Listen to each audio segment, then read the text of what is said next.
Well, good morning, everyone. My name is Regina Cook, and I am the Administrative Officer of Training Solutions, that is Corporate Training Lead here at Virginia Western Community College, and I'm so thrilled to have you all here in the audience today. We are going to take a hard look at soft skills. We are going to talk about emergent leadership platforms, and then we are going to talk about one of the best things that you can instill in your organization today, and that is reverse mentorship. So first, we want to take a very, very hard look at soft skills. So what are they? Could you name 5 soft skills if I asked you today? It's a buzz in the industry. My employees don't have soft skills, but what are they, and could you name 5? So how are you cultivating the soft skills in the garden of your employees who significantly vary in age, in experience, in cultural heritage, in generational cohorts? Do you know how? What do your employees think about it? Do they feel that they need to be equipped or upskilled with soft skills? Do they see the value in first soft skill, big picture thinking? What about teamwork, second soft skill? We often see people throw around the term team when the team has no coach. So that would be something to look at as well for enhancing the soft skill level of your employees at your organization. Have you considered how fast will our business cycle speeds actually move in the tilt-a-whirl of the workplace before we send our employees flying into the grass? And how much time then do we have remaining until employees realize that the grass is greener somewhere else and that their job expectations are not being met? That's right, in the name of efficiency and productivity. Wait a minute. I think with the changes in the employee mindset, that already happened. So soft skills, while important, are very much derived over time, and they are refined with the cultures of new and emerging leaders who wonderfully and boldly refuse to return to the leadership confines of the pre-COVID era. And they will, in fact, cultivate the very garden of employees that'll prove foundational in the new era for an incredible harvest. So what is this leadership called? It's called awakened leadership, and it's not new, but it's paramount. It has ancient footings, but now it's returning in our new era. Awakened leaders think broadly. They nurture a mindset of unison and togetherness. They believe in creating an increased collaborative environment with a mutuality of vision. And what else do awakened leaders believe in? Social responsibility. And they seek to truly improve the overall quality of life for their workforce.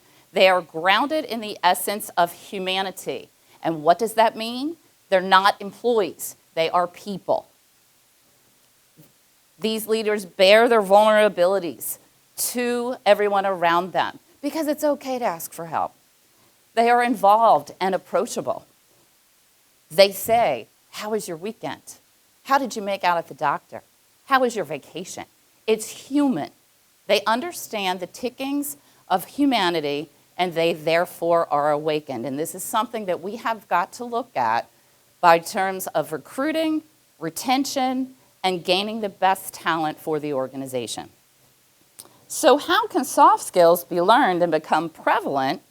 Let's take creativity and innovation, another soft skill, if leadership is not grounded in openness and collaboration. How can an organization be agile when its leadership does not support adaptability, another soft skill? And given that the 4 core characteristics desired by our new workforce are 1, culture of belonging, 2, trust, 3, psychological safety, and 4, finding meaning in the work that they do, if leaders are not awakening, they will not be able to retain, nurture, or acquire the best talent that exists. It's not just in the cards anymore to be small of mind, staunch in structure, and unmalleable. There is too much to be gained for employees and organizations alike through the human element that is beautifully and socially connected and share a common vision. And speaking of social connectedness, let's turn to social facilitation. Ever heard of it? Evoked by Triplett in 1898, in simple terms, it means that people will perform their tasks better when among several people. Take, for example, elementary school, the race, the tug of war. Think about it. You were individual in the race, but everyone was around you, and it pushed you to go further. It pushed you to perform better. And then think in a team environment, the tug of war. You were sharing it together. You were fighting for the best performance together, so you could land the other team into the mud puddle. Social facilitation is a psychological premise, and it goes a little deeper than how I just described it. However, when you put people together with a shared vision, they're able to collaborate. They then will get the big picture thinking, and they will perform more efficiently and more productively.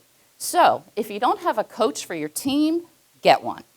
So with social facilitation being a truth, could this also exact a stronger culture of belonging?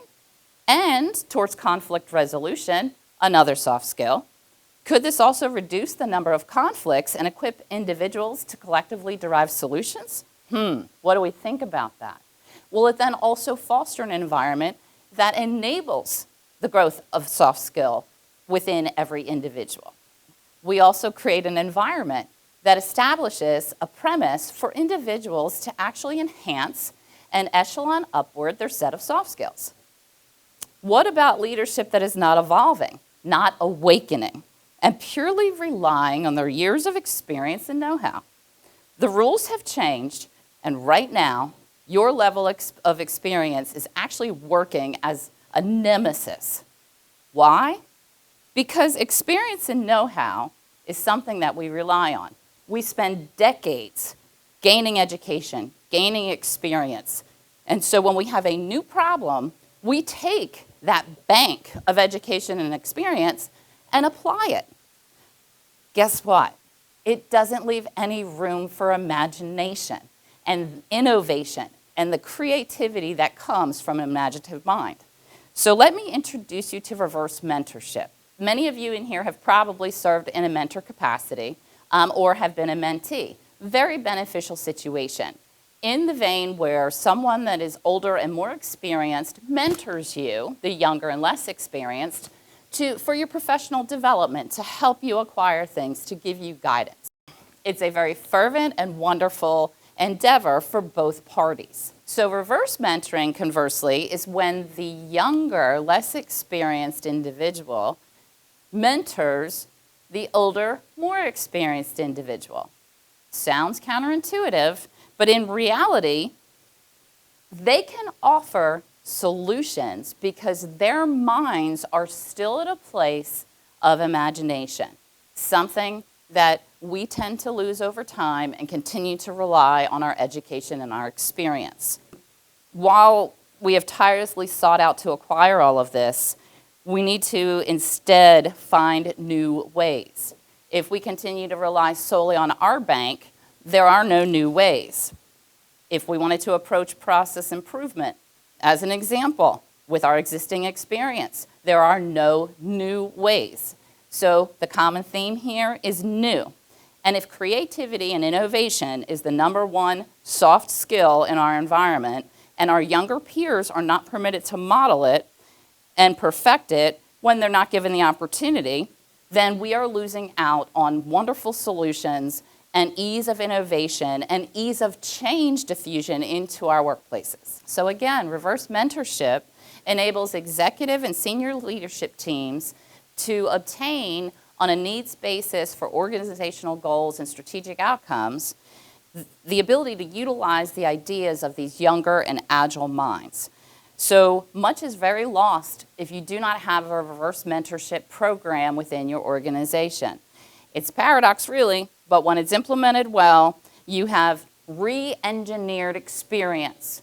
You marry the education and experience level of the tenured professionals within your team with the young, agile minds, fresh lenses, fresh perspectives, and the re-engineering of that generates wonderful solutions.